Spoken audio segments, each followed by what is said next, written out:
Hey guys, tonight we will be assembling this board. Well, not tonight. We are going to start assembling this board tonight.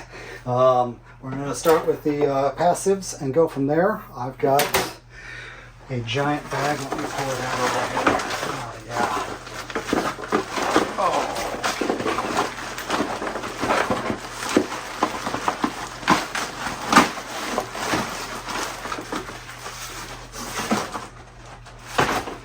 Alright, so I've got this giant bag from Mauser with all of the components in it. Put it here. We got sockets, we got the slots, we got everything this board's going to need in this bag, aside from the custom Commodore chips, the Amiga chips. So, should go great. This is the floppy 209 designed board. B2000CR, Haney Fisher, yeah, Rev 6. So I believe this is 6.2, this PCB design. So reverse engineered by floppy 209. So there's also a extended ATX version. If you don't have a Amiga 2000 case, or you think they look hideous, I kind of do, but I've got two of them, so there's that. Then you could go with the eATX version.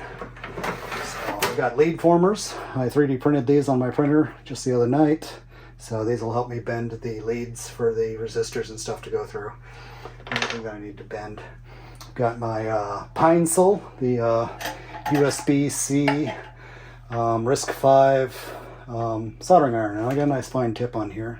Let's aim it the right way. Yeah. So you hold it like this, right? Oh, maybe not. Anyways, over here on my laptop, if we can get this thing to pivot, there we go. There is the bill of materials for this, so it will tell me where to put things. I'm going to start with the resistors, and then we'll go on to capacitors. But yeah, I've ordered everything from that list. 1X, there we go. Alright, so obviously I'm not going to make you watch me solder all this. I'm probably just stop from time to time and show you as I go. Yeah, I don't want to have to edit that much video. I don't want to record that much video. So we'll come back when I've got the resistors on. I just got done sorting these. So I got all the resistors in here.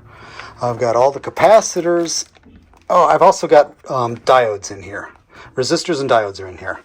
Capacitors and LEDs are in here. Although when I go to do the capacitors, I'm going to do all the flat ones first, because there's some that go in, you know, axially. Yeah, here's a good example. Like that. So those are going to be as small as the resistors. So I'll make sure to do those capacitors first.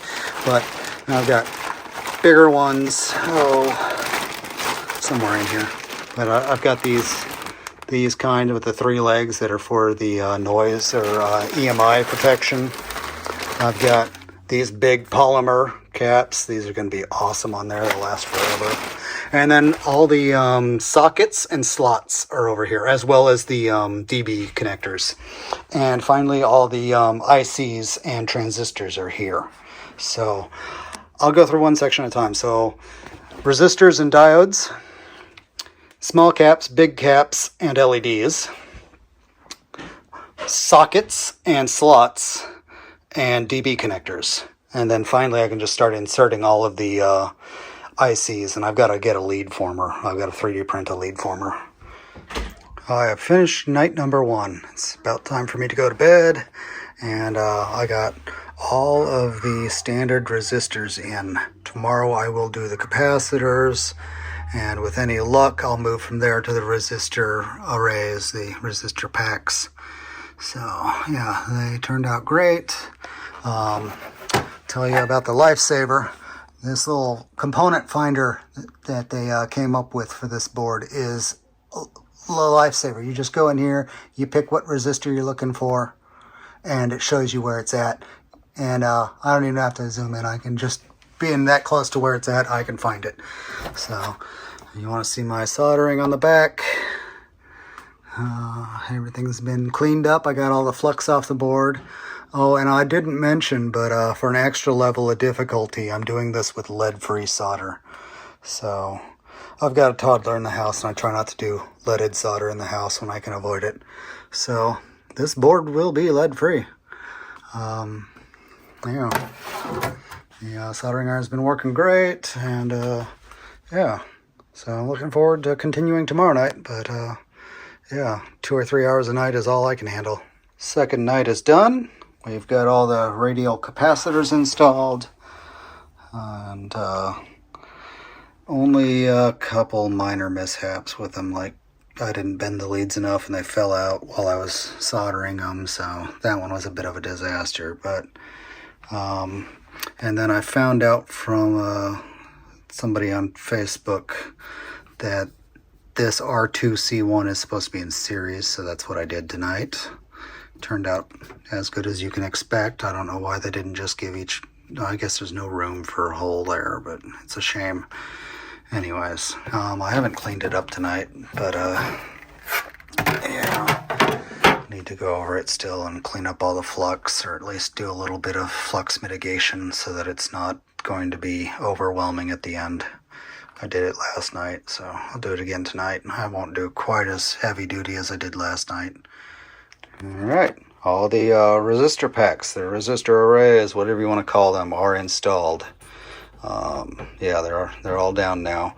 So next I'm moving on to the transistors, just, single transistors, like NPN transistor, bipolar, BJT. Yeah, so I'll put these on. There's only like 5 or 6 of them, and then I'm going to move on to the or radial capacitors, the ones that are standing up. All the EMI stuff is going to get done, so that's going to take a while, but yeah, that's where we're at right now. So moving on. I got all the passives and a couple of transistors on here now. So yeah, EMI, we got ferrite beads, we got fuses, we've got lots and lots of EMI, all the capacitors, all the polymer caps. They're electrolytic but polymer, so I guess they're solid or whatever, so they shouldn't leak ever. Yeah, and unlike tantalums, they shouldn't throw a tantrum and short out after 40 years. Hope somebody's still using this in 2064. That'd be pretty freaking awesome. Anyways, yeah, at this point it might make it to its 100-year anniversary, because it's going on 35 years, and why not just go at least another 35. Anyways, now I'm going to do the sockets. The slots are going to come up after the sockets because they're taller than the sockets. So this should go fairly quick. It's just Then after the slots, I guess I'll be putting in the connectors, and I guess the keyboard connector will go last. And then I'm going to start populating it. Well, actually, after I've got everything that I can soldered down, I'm going to power it up, and we'll check the voltage rails. I'm done for the night. This is where I'm leaving it. I got 20-pin and 14-pin sockets installed. I got a bunch more sockets to put on, obviously. And once that's done, I can move on to the slots. For future note, these are rather tall. I should have put them on long after the sockets. Oh well. That is what it is. I also want to complain that the lead spacing on these was wrong. So I don't know how I screwed up on that. I mean, I put in the BOM, so the BOM was wrong. Unless they were out of stock and I thought I'd substitute. But I don't think I did that. Anyways, yeah, slots, and then we can finally start doing those things. We've got, I've got the battery holder. I'm going to go ahead and put that on with the rest of the sockets. But yeah, probably block your view with my arm, but you can try and watch me solder one of the dip sockets. Okay. Yeah, as I said before, I'm using a pine sol lead-free solder. I have it set to 420, and I can press the button to bump it up to 450 if I hit a ground planer or power plane or something, which I've done a couple of times, but not generally on the sockets. It's very common on the large capacitors. And I'm sure when I get to the power connector, it's going to be a real bear.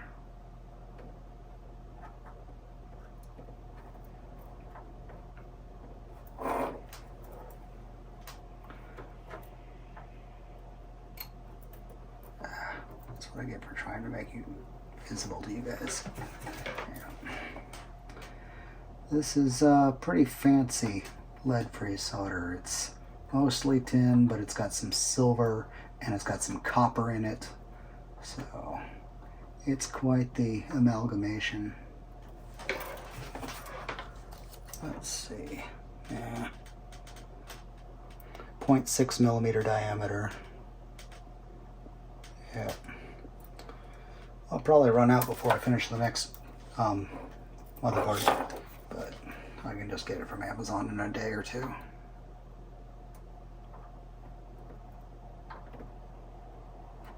Should probably order it now before I'm out. I won't have to switch to lead. All the smoke I'm inhaling while I'm doing this, I'm glad it's lead-free. I'm gonna guess that this full solder job is going to have a good 25 hours into it, maybe 30.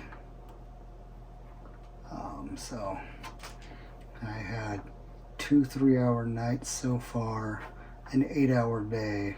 I'm on my next 3-hour night. So yeah, I'm approaching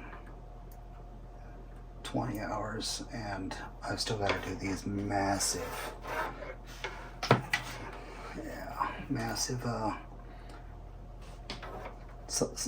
slot connectors.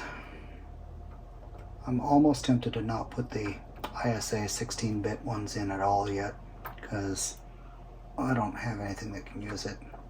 Although I'm thinking I might try and make my own. Since they never went above a 286, and this thing's going to be, modernized to be performing way beyond what it ever was before. Might be nice if I had a Pentium backplane, or better,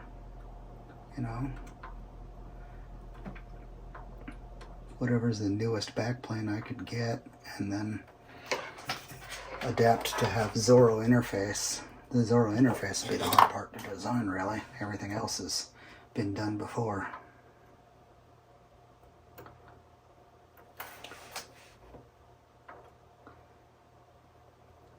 I don't know if it wants to use SPI or I2C to interface, but shouldn't be impossible to do.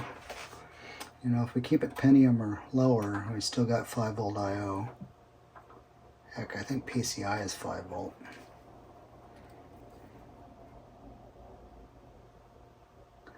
I don't know. It would certainly be unique.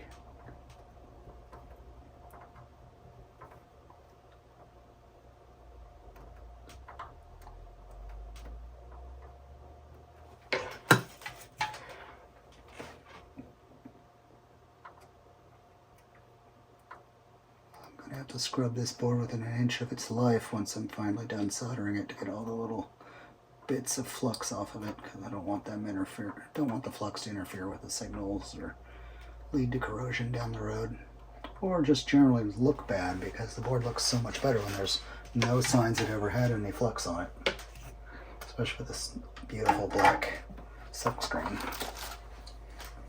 Alright, so there's the DIP 40 sockets and the CPU socket. And I'm just holding them down with standard clear, Scotch tape. Should I say Scotch tape? Hello to all my Scottish viewers. I think I'm mostly Scottish, German, Scottish, Irish, a little bit of Mostly Europe. Alright, so that was those. These are, let's see, 48 pin dips. So I've got Gary, Paula, and Denise left. These were 40 pin. Yeah, 40 pins are already done. So 48 pin must be the last three.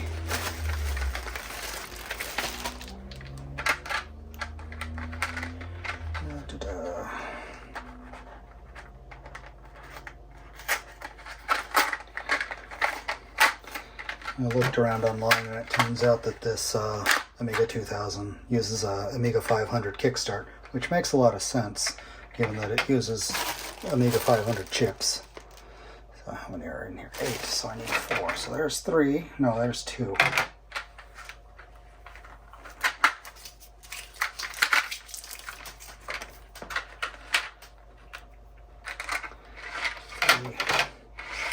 I went with what was on the BOM, and the BOM called for just the dual wipe sockets, not turn pin or anything, which is fine by me. I've had, after doing my C64 board, I had some turn pin sockets that failed on me. The inner liner actually came out of one of them, so I'm not so sure I want to trust those things anymore.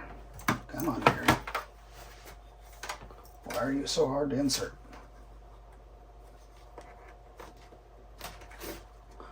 Uh-oh, I just kinked all those pins. Yeesh.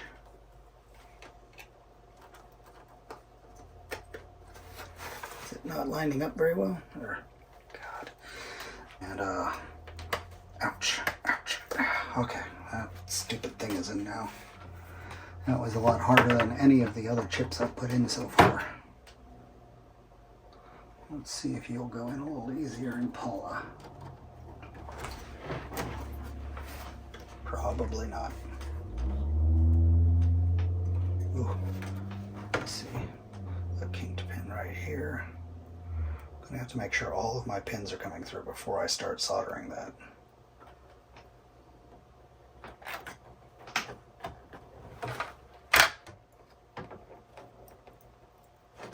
Come on. There you go. Yay. Jeez.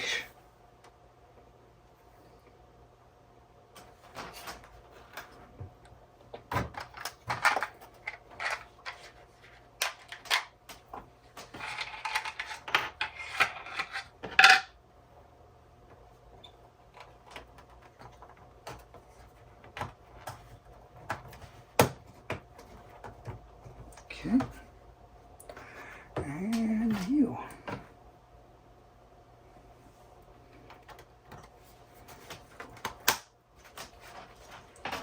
Perfect. That one went in the easiest of all 4. Okay, that's enough video. All right, I got all the components on here. I haven't put in any chips. I've still got, you know, slots and the receptacles, the DB connectors. But here's a power supply from one of my cases. He said it was good, so I'm going to go ahead and trust him. I'm going to turn it on now. So we've got,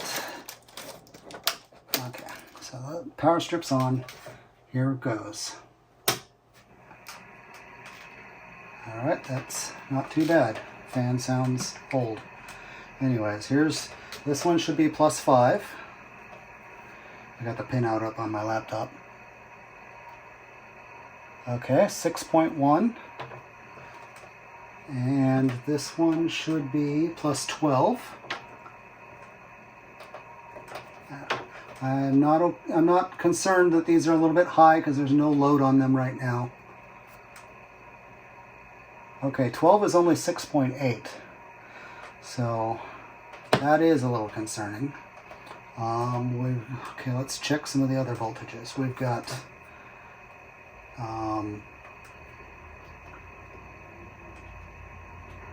-12. Yep, that's -12. -12 is perfect. That is +5 user. This one is -5, and that's perfect. And then tick. Okay, and then, so we're only getting 6.7 on the plus 12, which I don't think we're going to need that much. I think it's used for something else. And 6.15 on the 5 volt. Let me find an old hard drive or something to plug into this to give it some load. Alright, just what the doctor ordered. A 200 gigabyte parallel ATA hard drive.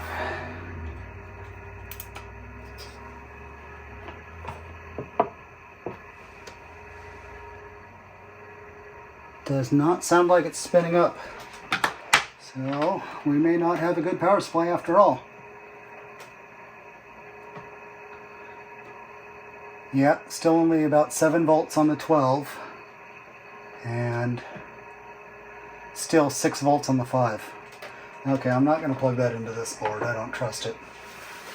Oh, and it's even got the information here. Yellow is 5, yep. Orange is 12, and apparently is not enough 12 to spin a hard drive. I'm going to turn it off.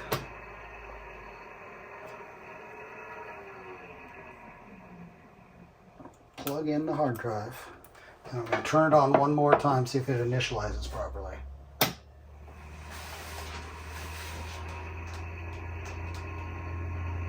Doesn't sound like it. One more check of the voltages. 7 volts, yep. 6.1. Okay, so 5 is high, 12 is low.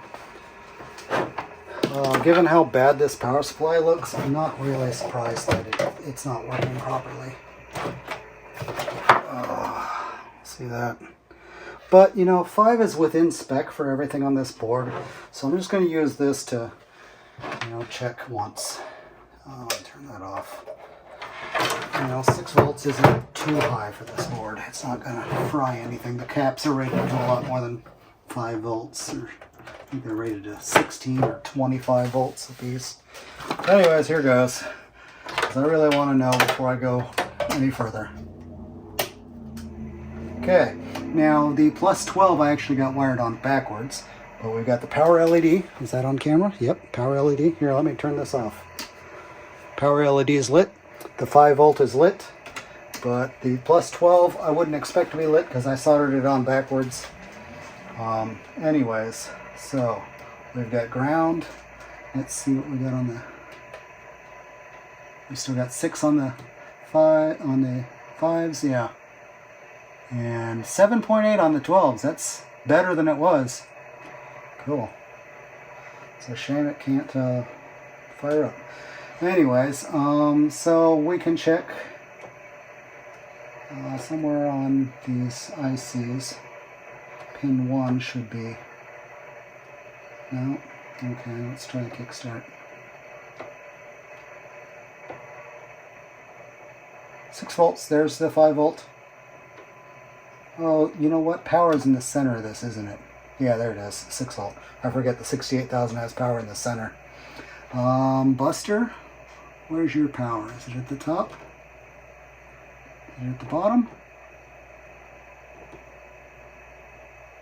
6 volts, there it is. Alright, so power's making it into the board. That's enough testing for now. Maybe I'll try taking that power supply apart, but most likely I'm just going to retrofit an ATX inside of it and add the negative 5 volts that wouldn't normally be there. And the 50-60 hertz tick, I'll figure that out some other way. Anyways, so beautiful, rusty power supply. Look for that cleanup in my case series. We're doing the motherboard series separate from the case series, but success. Now we can. My second board today. I picked it up from a local that had a batch printed for the local retro group, and this one's green. It's not ENIG, so it's not gold plated, but otherwise it's the exact same board. I didn't really care for how thin the solder mask was on the black ones, so we'll see how it does on the screen. I bet this solder mask is a lot more rugged, but I wish it were blue or red, not green. But I'm going to build one of these as pretty much bone stock and then the black one's going to be my performance one that's got all the upgrades and stuff on it. So this will be perfect for a bone stock because green's more of a stock color. You may have seen these on the edge of the frame. These are the dip leg straighteners that I printed. So for narrow dips and for wide dips. And I did this on my resin printer with some ABS-like resin. And it turned out pretty good. I was worried that it would just shatter the second I tried to flex them, but they're not brighting. They're not cracking yet. So hopefully I can get through all the chips. Looks like it's going to work really well. So nice, real simple design. These just toss the files at my resin printer, and it came out great. Let's finish up the black board, and we'll get some last bit of video on that and go from there. This is all the solder I have left. Lead-free solder. This roll is completely empty. I just made it through the finish line. You know, something that I do notice that's missing is a clock crystal here and a clock crystal here. I'm not sure why those weren't in the BOM for me to have ordered already, so I'll have to get those. This one might come out of the Amiga 500 board, but this is obviously a clock crystal. I might have some of those around, but I can order them. They're cheap enough, common enough. But yeah, 8-bit or the 16-bit extension, also used over here on the video card. For whatever reason, the BOM only had me by 1. So I got 2 for the 2 boards, which I used here. So I've got to order 4 more for this one, 4 more for the next one, and 2 more for the next one. So I've got an order for 10 more of them. I'm going to submit on DigiKey, or Mouser. Yeah, Mouser. So, odd. I don't know how that number got screwed up.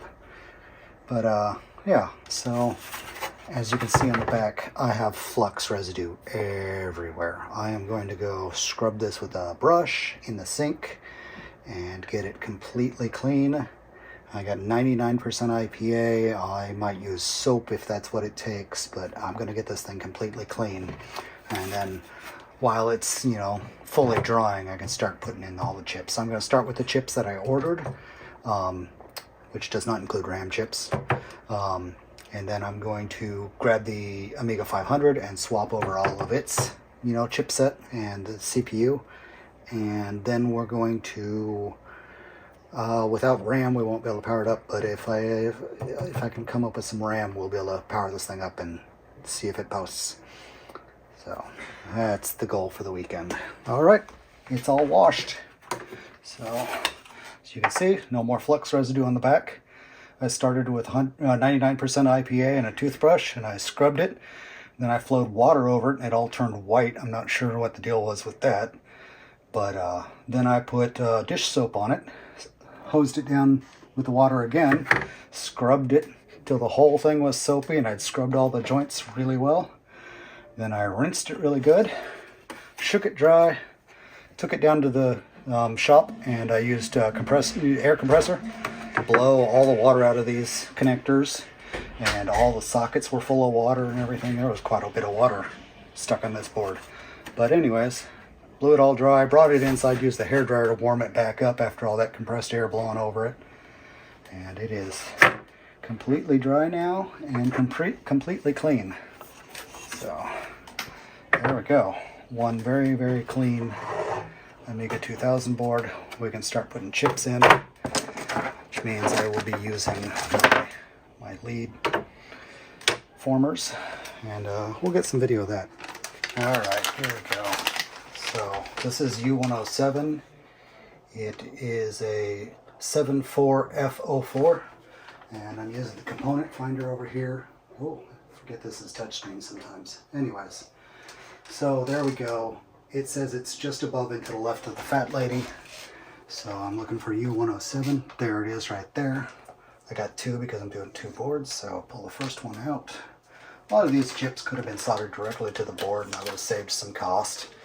But just having everything in sockets is, you know, handy in the future for troubleshooting and stuff. Okay, right now, you probably can't see this, but the leads are splayed outward, so that they won't go into the socket. This is going to take the small one of these. So I got that right here. So I just kind of set it in here. See that? And then I give it a squeeze. And now they are not splayed out. See that? So it should just go right into U107. Make sure I got it right side up. Almost all the chips in this board go facing upward, except the 68,000 points down. Okay, there's U107, went right in. Next, and I'm just kind of doing these in the order that I'm pulling them out of the bags. I just toss U107 back in there. No, that's transistor. Anyways, okay, so this is 205 and 206. 105. No, 205. 205 is right there. It's going to be here. 205 and 206 right next to each other. So, there are 4 in here, so I need 2 of them. And I've taped it shut with anti-static tape.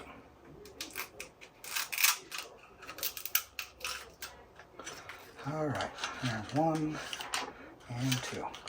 Like I said, I'm just kind of pulling these out of the box in any random order they fall into my hands. So, oh, there's the one I did already. Just put it back there.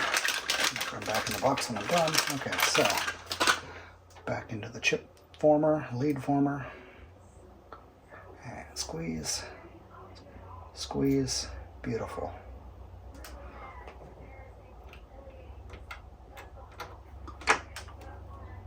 Yes, that looks about right. Yes, that's in.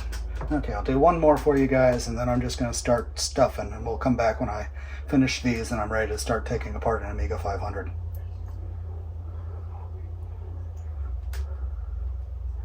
Okay, making sure I get them right side up. Those lead formers are amazing because trying to form these without that, you're like leaning the chip on the desk and then you're doing the other side and it's so awful. Alright, so there you go. 3 chips in so far, a few more to go. Alright, here's my donor A500. This case is all busted and stuff, so I got a keyboard from one guy and I don't have all the keys, and some of them are even missing springs. But I've actually got C64 springs in here, so they're very, very solid. And yeah, there's no spring under that. C64 has less keys, so I didn't have enough springs. Anyways, so I haven't even tested this keyboard, but I got the keyboard from one guy, I got the case from another guy, and I got the motherboard from another guy. So this isn't like it's a numbers matching Amiga 500. And it's a revision 5 board, so it's not even a revision 6. That RAM expander came with my Rev 6 Amiga 500 that I'd bought for 50 bucks way back when. This thing, I don't remember what I paid for all the parts, but you know, they were all good deals. So anyways, we're gonna, this used to work, so I'm just gonna make sure it works. So let's turn it on. Okay, we got power there and a white screen. That's a good sign. Yeah, refresh rate. That's why I like using LCDs for video. There we go. This has ROM 1.2 on it. So yeah, this is all I've ever done with this. I've never used it any beyond this, but I know it works. So when we pull these chips off, we know they're good. Aside from, you know, maybe a bad CIA here or there, who knows. But for the most part, it should post when I put it in the new board. My poor Rev 6 board. I just had to cook the ever-living snot out of it, but I don't think I delaminated it or anything. It does seem a little bit less flat, but anyways, I didn't remove any pads. All of the pads are still in place. So yeah, my desoldering iron sucks, so I used the hot air and the desoldering iron at the same time, and then I heated them from above and popped them out. So I had 1 meg of RAM in my Rev 6 board, so that is going in here. And yes, I do know that I have a newer ROM in here. That'll go in this board, obviously. The 1.3 will go in the green one. But I want to get this thing tested on the 1.3. Then I'll put in the exotic ROM. Anyways, I got 4 Siemens chips and 4 Toshiba chips. So they're not the cleanest legs because I just desoldered them. But let's see if they can go in. I used the leg straightener because the legs certainly needed it. Yeah, that went fine. The Toshiba ones, I believe, are the new ones that I bought recently. And the Siemens are the ones that came with that board. The Toshibas are 1992, 9203. So they're much newer than the Amiga was. And the Siemens are, there they are, 8915. So 15th week of 1989, which is right in line with when the Rev 6 Amiga that I had was made. All right, so those went in really well. And I'm glad they're going in sockets this time, because soldering them straight to the board was just a stupid idea. I had done it because I didn't want to take the board out of the case, so I just, you know, used the desolderer to suck all the solder out of the holes, and then I dropped the chips right in from above and soldered them from above, which worked. I don't think it flowed through the joints as well as it should have because there's massive ground trace underneath. Yeah, let me show you this. Yeah, so there's a big ground right there. There's an even bigger one right there, and it also connects, yeah, it comes down and it connects there, and it connects there. So, yeah, it takes a lot of heat to get that ground trace to let go. Anyways, I tried to desolder the video connector, and the hole in my desoldering iron isn't big enough to fit around the pins.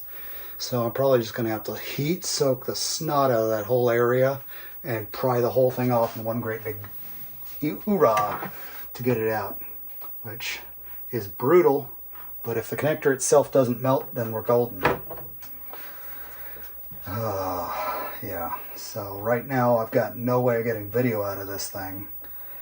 I don't even have the composite connectors because they cost a lot on Mauser, and I figured I could buy them locally or something much cheaper. But it is now fully populated. It's done. Buster is the, I'm going to order the Bluster chip and solder that together, but that'll be in a different video. We'll go ahead and do the power up of this in the video, in another video or something, just a really short video or something. But I want to get this done for the weekend, get it up so you guys can watch it, and I hope you enjoyed it. Oh, I also got the crystal. So, I think it goes like that. I don't know. I'm going to have to look up the crystal pinout to get it in the right holes, but because I don't want it to be backwards. Anyways, so that's the crystal. A lot of flux around that solder pad. Anyways, yeah. We'll get the crystal in there, and then this thing will literally be working, but I won't have any video output to confirm it. So I did it, guys. Success. And I didn't melt a single part of this connector. This connector is completely intact.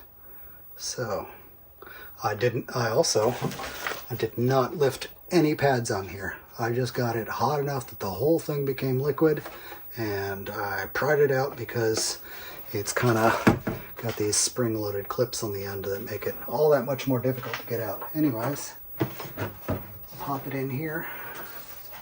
I cleaned up the solder off the pins. So, with any luck, it's gonna just go in. One of those pins is not lining up. Ah, that one.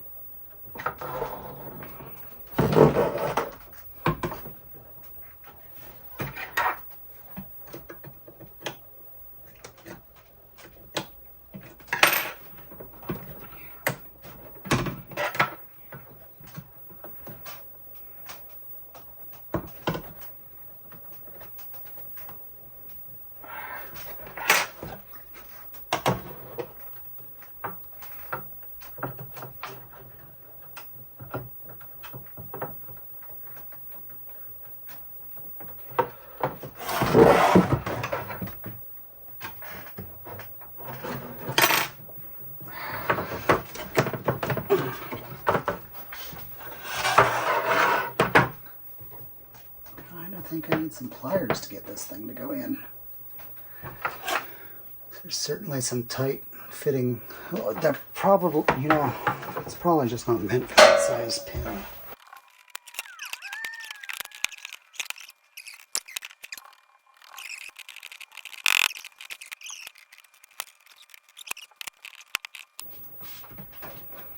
Okay, that's as deep as it's going to go, I think. Yeah, it'll be fine. I'm just going to solder it now. I don't know how any solder is going to flow past those, but the holes should have been the next size up for the connector. Whatever. I definitely had those pins all cleaned up. I took solder weight to them and everything. Alrighty, boys. Let's put some heat into this.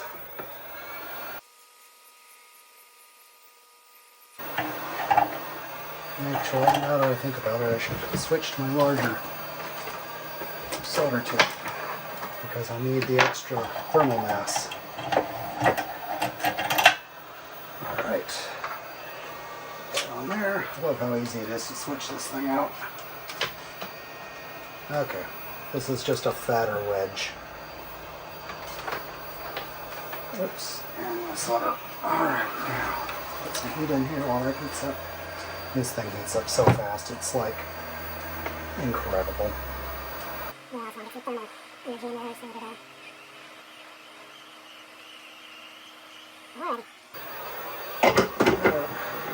we can start soldering this puppy down.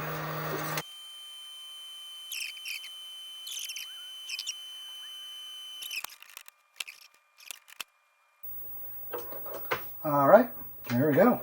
And what this means, between having a video connector on there and the crystal, oh, and by the way, the crystal, the silk screen outline has a shape with one sharp corner and 3 rounded corners. So does the crystal. So that told me which way to put it in. That was kind of nice. I don't really deal with crystals very often, so that was a first. Anyways, yeah, let's, I don't know if I can, what am I going to do for power? I think I'm just going to feed the 5 volts from my bench power supply into it and hope that it only needs 5 volts, at least to turn on the video. We'll see. If it doesn't work, it'll be inconclusive. If it does work, we'll be great. Only 25 hours worth of work has led to this point. Let's see if we're going to post. The monitor is on and warmed up. It's plugged in. I don't know if this is sufficient power. I got this set to 5 volts and 1.5 amps. So let's turn it on. Okay, the power LED, good 5 volts there. Will we get anything on the display?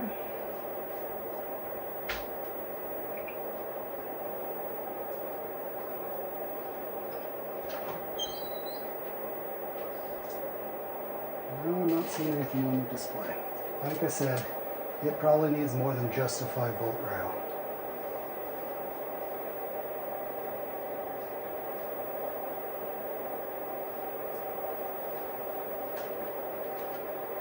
Drat. Okay, so like I said, inconclusive because it didn't do anything. But yeah, we'll do a follow-up when I get it to work. Follow-up video. It'll be nice and short.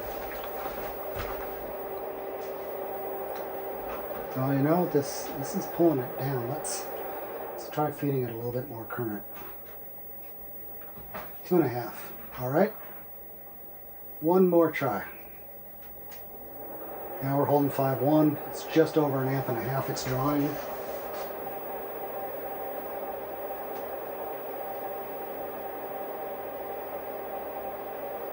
But we're getting nothing on the display. Drat.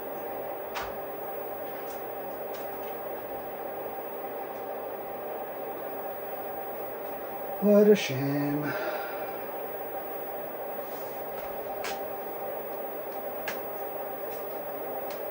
I don't have a diagram ROM, so I can't just pop in a diagram to see. Maybe I can find somebody local that's got a working power supply, or maybe I can find the capacitors and get mine working real fast. We'll see.